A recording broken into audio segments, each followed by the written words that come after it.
Hello, you guys. Welcome to the Ranting Shop. It's me, Melissa, and today we're going to be discussing Ready to Love Season 5, Episode 12 Decisions. Let's get right into things. So, the final group meets at brunch, and first off, I agree with Sabrina because I don't think Donovan is truly ready for love. I honestly feel like he needs some more time to heal, to deal with like what failed in his marriage, to do a proper self-evaluation before running into this process. And because to be honest with you, I don't think he wants anything long term with anybody. And that's the thing with this show. Like, these men come on this show and they talk about wanting to find their person and blah blah blah blah blah. And I feel like they see one thing, but their actions see a completely different thing. So with Donovan, yeah, he says that's what he wants, but I don't think that person that he wants is Carmen, and I don't think that the person that he wants is in this process. So I feel like a lot of the times, at some point, these contestants just settle with who is there, but that's not the person they really want long term. As I said before, the only thing I see really working long term is Joy and Clifton, because they are so similar with each other and they just get each other. But as Joy is saying, she's gonna leave as soon as like filming is done to Mexico, because she works in Mexico. She's a singer, and maybe she has this contract with some company, some hotel in Mexico. So that's where she's gonna be for half of the year. It's a really tough place to be for the beginning of a relationship, for a new budding relationship. This is like really a sticky place to put yourself to be in, because it's like when you guys should really be getting to know each other, nurturing each other, trying to figure out like where you are at with each other, trying to create this strong base.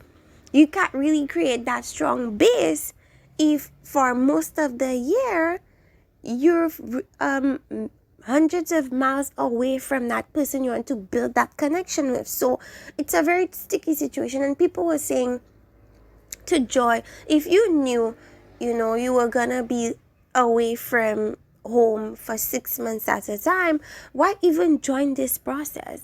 So I feel like maybe she didn't think she'd find anybody, or maybe she thinks that despite the challenge of distance, it might work. I mean, that's all. It sounds like a fairy tale. It sounds like in a fairy tale land, it wouldn't matter. But we have to think of it realistically. The man has needs, the woman has needs.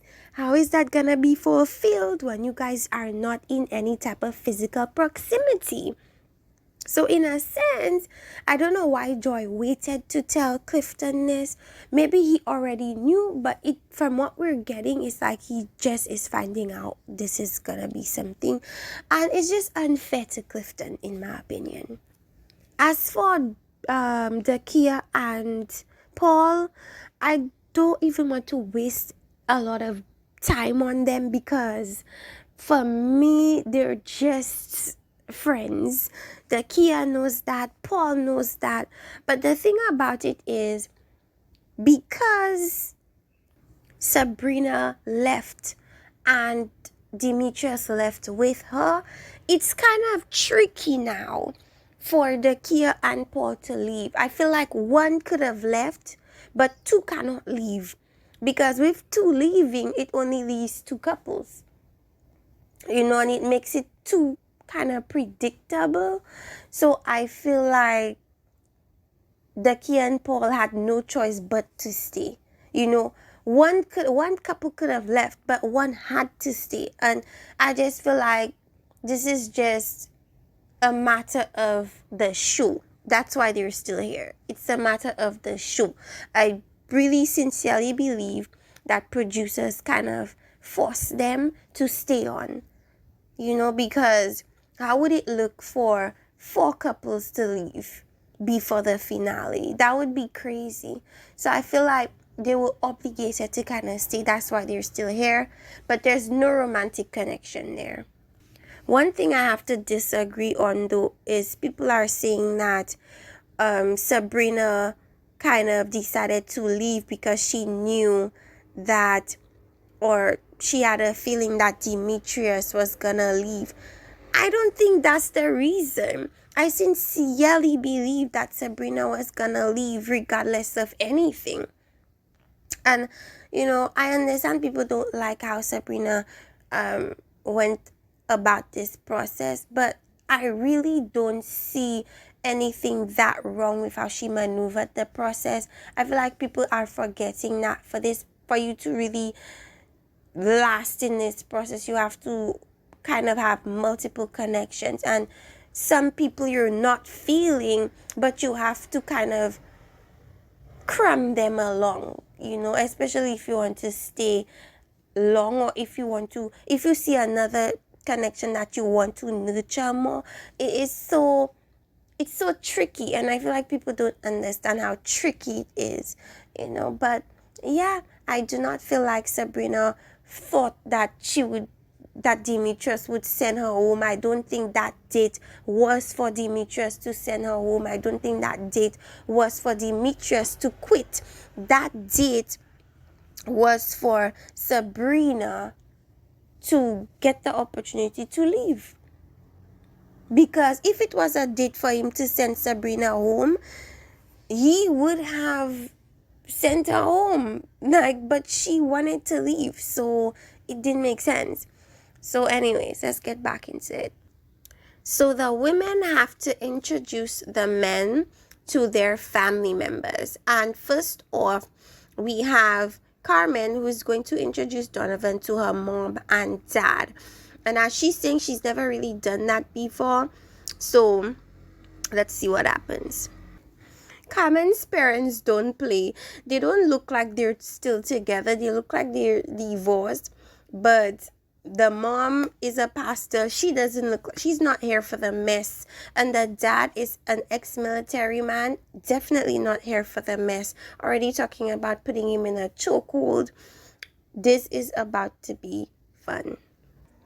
So Donovan comes in with the flowers. Now, from what we've seen from this show, flowers always get the parents, especially the moms. If you bring flowers, the moms are sold. And that was no exception there. Her mom was completely like, oh my gosh, 100 points, very good. The dad was a little bit more skeptical, grilled him. We found out that he cheated in his marriage. And the dad was like, why? Like, what would make us think you wouldn't cheat on our daughter? And he was like, well, if we communicate and if we do this and that, then that would probably be less likely to happen. And I'm really happy that the dad grilled him and said, you made a promise to your wife that I'm pretty sure you wouldn't cheat, and you still cheated. So, that was a really good question. I love how the dad really kept his feet to the fire and grilled him and didn't allow him to pass with subpar answers or lackluster answers, so I still don't think Donovan is ready for any type of commitment. But as Carmen said, she started off with girlfriend. I don't even think he's there yet to be anybody's boyfriend, because I just don't think that he's ready for that. And somebody that's been in a marriage, they tend, after the marriage, after the divorce and everything, they tend to go buck wild. They want to sleep with everybody that has a pulse. They don't want to settle down. And he just doesn't strike me as somebody that wants to necessarily settle down and be in a relationship with anyone. But I feel like at this point, you're just going through the motions, doing what they have to do for the show. The mom asked him about his relationship with God, and he mentioned that he's not religious, he's spiritual, and he does have a relationship with God. And that sufficed for the mom. The mom was like, okay, I can deal with that, because that to her is a very important thing, since she is a pastor. All in all, the parents liked him. They think he's warm. They think he has potential to be a good man to their daughter. The dad is still a little bit skeptical, and we saw, just based on the way that dad was kind of joking with Donovan, why Carmen has that kind of wittiness to her. But I love that her parents are still around and they're still able to give her good advice and stuff like that. I love that. I liked the date, but I just feel like it's for play. It's for show. Let's move on. So Clifton meets Joy's friend, I'm assuming, and they speak about the distance again. And you could tell that they really, really like each other so much. And that distance thing is just gonna create the biggest challenge that they've ever faced. And the problem with that is that they're in a new relationship. So it's like you expect that to happen later on, but not in the very beginning of a relationship. So it's gonna be really tough and challenging for them to maintain their relationship given the distance. Do I feel like they're gonna give up? Absolutely not. They like each other way too much. You see how Joy tears up. She really wants this to work. She feels like she's gotten everything she's ever asked for in a partner, and she doesn't want to let that go. And I'm really, based on the pictures on Instagram, it looks like they've been doing just fine. So I'm confident that their relationship could go the distance if it's destined to happen. It will happen. But the fact that Joy was like, if it doesn't work, I'm not gonna like force anything to work that's not working. But she doesn't want it to work. She's scared that it will not work, but she's ready to let it go if it doesn't work. And that's kind of sad. But yeah, that was that. You guys, can we talk about Dakia and her mom?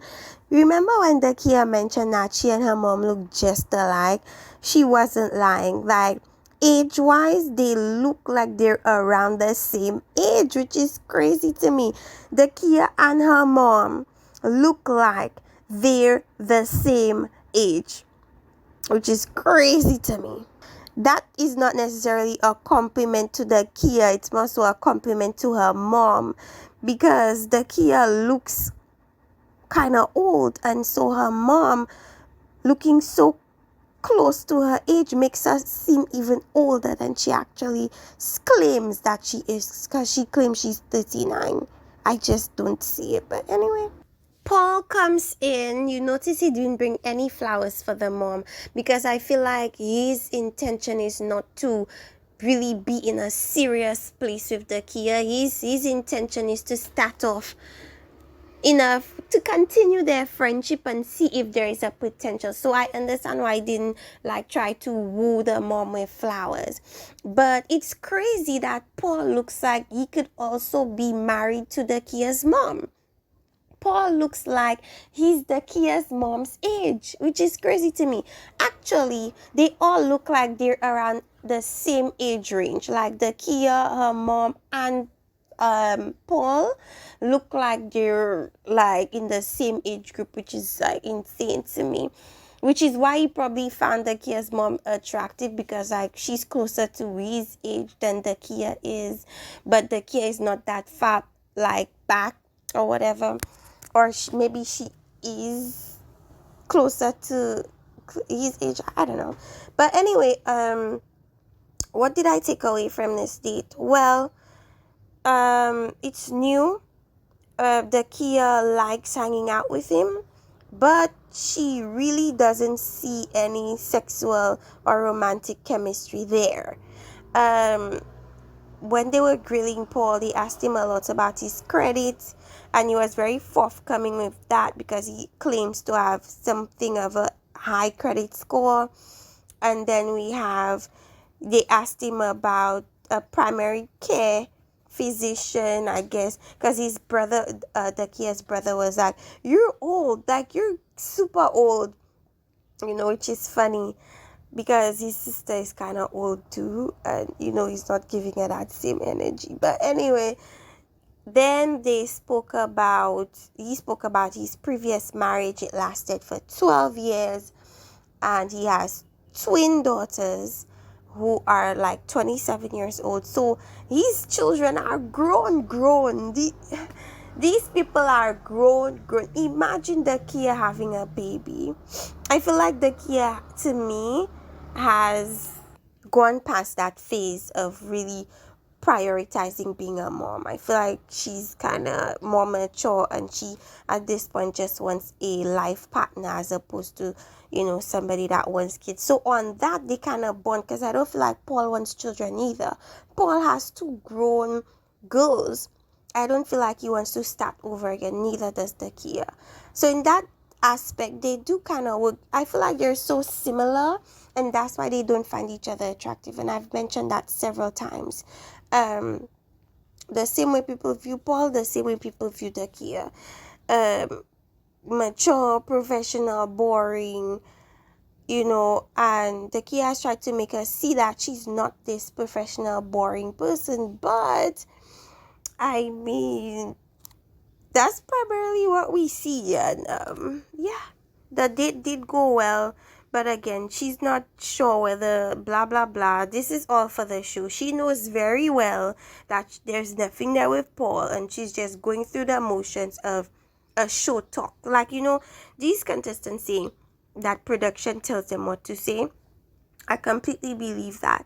I believe that production made Dakia say, I don't know if there's still a thing. We will see. Because right now that there ain't nothing there. Okay? Alright. So Joy and Clifton talk again. They talk about the dates with that was her sister, by the way. And yeah, I also like her sister very much. I feel like her sister is super cool. They talk about the distance thing again, and the gist of the situation is it's gonna be hard for them to deal with.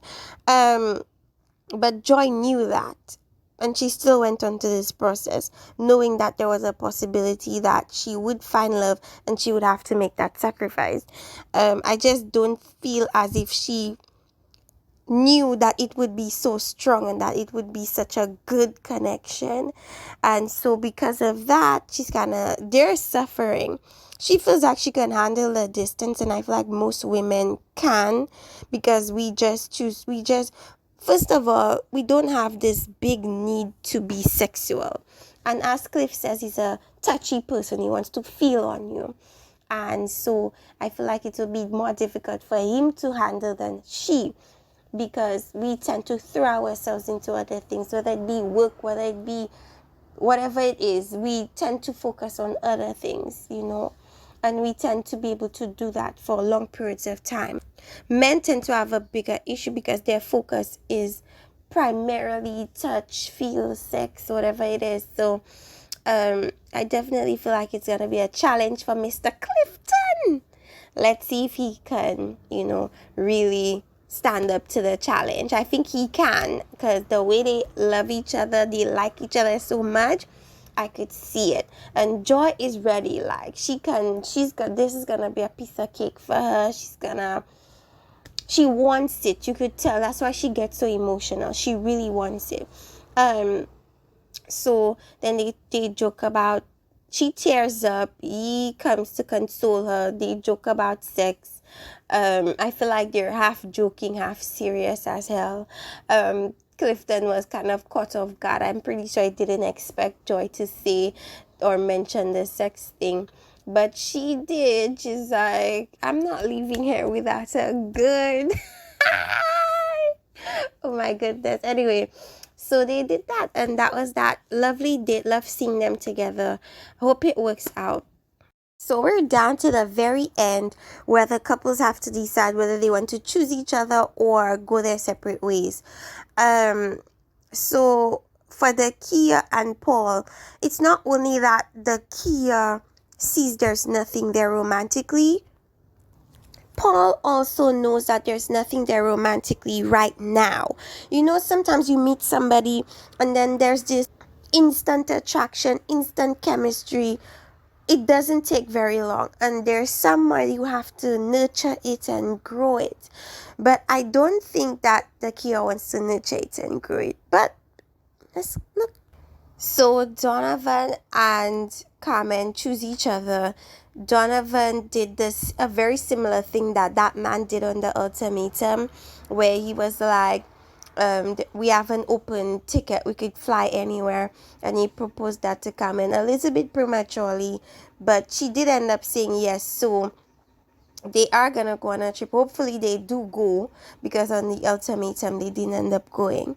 But yeah, I feel like there's a potential there, like it could work, it could, but I just don't necessarily buy it right now. Maybe because I didn't see enough of their connection and enough of them connecting. But if they're happy, whatever, at this point. Then we go to Dakia and Paul, and I don't know why they made Paul say it first, but Paul is like he's gonna choose himself. Dakia was like, thank God, I'm gonna choose myself too, and they just decided to kind of go their separate ways. And that makes sense because they just don't have that solid foundation for anything really concrete at this time. But what they can do is start off as friends and maybe grow from there. But seldom do people, the only person that has really grown their relationship in this show is, I have to say, an organic relationship starting from friendship moving onward, is Rashid and Simone. Other than them, I haven't really seen anybody really connect authentically. People mention the other couple, the older couple from the second season. I do not count them in because I don't think it was a friendship first that bloomed into a relationship. So yeah, happy that they decided to do that, because that would have been some bogus thing if they decided to be with each other. Yeah, so Joy and Clifton, of course. Clifton chose Joy, no hesitation, nothing of the sort, as expected. And he did the funniest, cutest thing I've ever seen anybody do. You know these signs that the vagrants hold up? He held up one that said, if you choose me, circle yes or no. And behind it, he said, if you don't choose me, I will work for food. That was hilarious. Oh my goodness. That's why I love them together. They get each other's humor. They both get each other's humor. And I get their humor too. And I love it. I love the connection. I understand it. I see it. And I'm happy. She circled yes, of course, as we expected. And now they're going to hopefully make this work and make all of us proud, because we're already cheering for them and we're already really happy for them. So I'm really happy that at least with this show, with this season, there wasn't a whole bunch of connections, but the quality of that one good connection, to me, overrides all the other failed connections on that show. This one good connection overrides all the failed connections of the past seasons, because this one is legit. This one can actually work. The parties involved genuinely want to be with each other and they want to make it work. So if Joy and Clifton works out, to me, that is gonna override all the other relationships that failed, because that one is legit. Anyways, you guys, that was it for Ready to Love. This was the finale season. I ended up leaving the season actually feeling so happy at how everything turned out, and happy for all I remember is Clifton and Joy. I don't care about anybody else.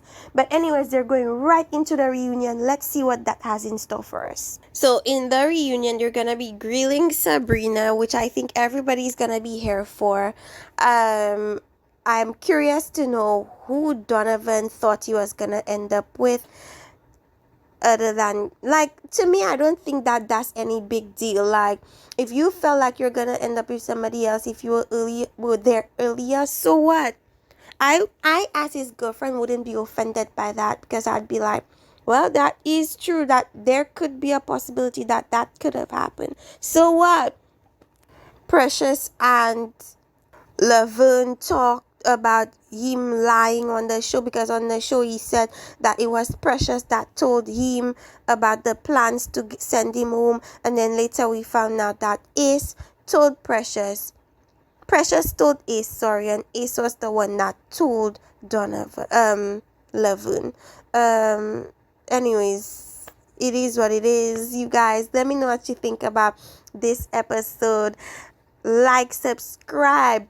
Thank you guys for finally helping me get to 500 subscribers. I appreciate you guys. I love you guys. Thank you for watching. Thank you for riding with me, and let's continue to do so. See you guys next time. Bye.